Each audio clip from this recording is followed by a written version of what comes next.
Hello students, welcome to our video lesson on the nationalist movement in India between the 1870s and 1947. The British rule, as we all know, extended for 200 long years. This was the last lap of their rule in India. People of India began to think about what the nation or India meant. They understood that other than the geographical boundary, it meant a community of people of various castes, color, creed, language, and gender. The seeds of nationalism were sown. English-educated professionals like the lawyers started political associations like the Sarvajanik Sabha, the Bombay Presidency Association, the Indian Association, and the Indian National Congress. Emerging in the 1870s and the 1880s, these associations inculcated the nationalist consciousness among the Indians. These associations demanded sovereignty for the Indians, which means the ability to act independently without foreign interference. In the 1870s and the 1880s, the British imposed censorships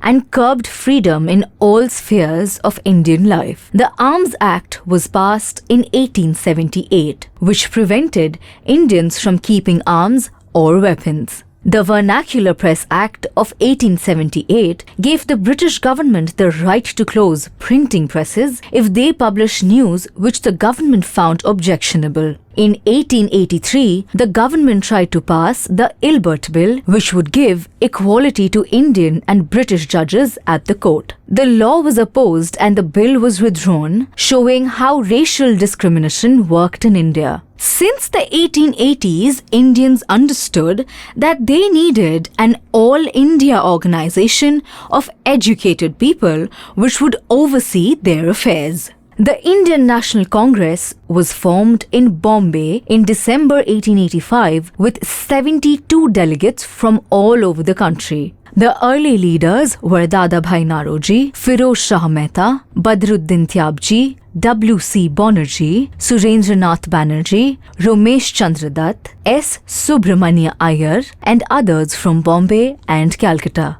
In its first 20 years, the Indian National Congress was moderate. They wanted more Indian representatives in the high government positions and demanded that the civil service examinations be held in India and London. This would enable more Indians to take the examination. The British had crippled Indian economy by imposing land revenue and taxes on various items. Constant export of food grain from India to Britain had also led to famines in India, causing a lot of misery to the people. The Congress leaders pushed for economic reforms and wished to show the unfair nature of British rule to common Indians. They circulated their opinions through newspapers, articles, and public speeches. Outside the Congress, individual leaders like Bipin Chandra Pal, Bal Gangadhar Tilak, and Lala Lajpat Rai were critical of the policy of the moderate congressmen. They wanted a more revolutionary or radical brand of politics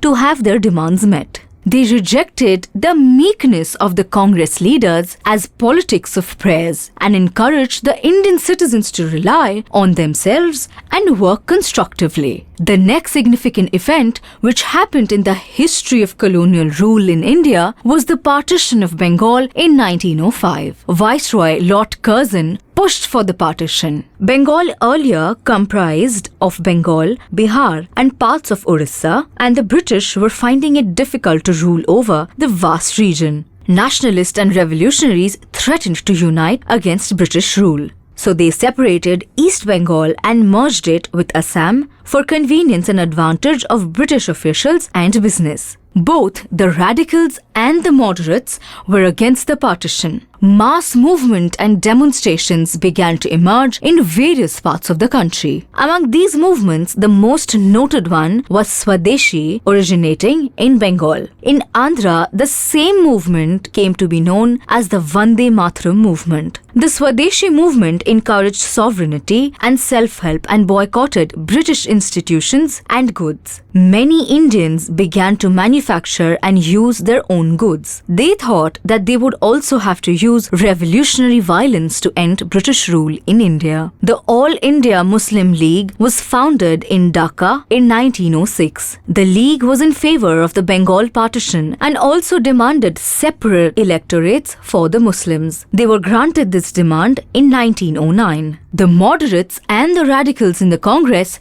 split in 1907. They reunited in December 1915. The next year, the Congress and the Muslim League signed the historic Lucknow Pact. They decided to work together to build a more democratic and representative government. The First World War, fought between 1914 and 1919, had a huge impact on Indian economy and politics. It led to a huge rise in the defense expenditure. Taxes on individual incomes increased and prices of commodities rose. Common people suffered endlessly. Business groups earned great profits thanks to the First World War because it created a demand for industrial goods like jute bags, cloth and rails. Export from India and manufacture in India increased during the war. The British Indian Army also participated on the side of the British in the First World War. They hoped that it would make them win favors from the British and finally give them self-rule in their own country. However, that was not the case. The British continued to rule in India and exploit Indians for their own benefits. Round this time in 1917, news of the peasants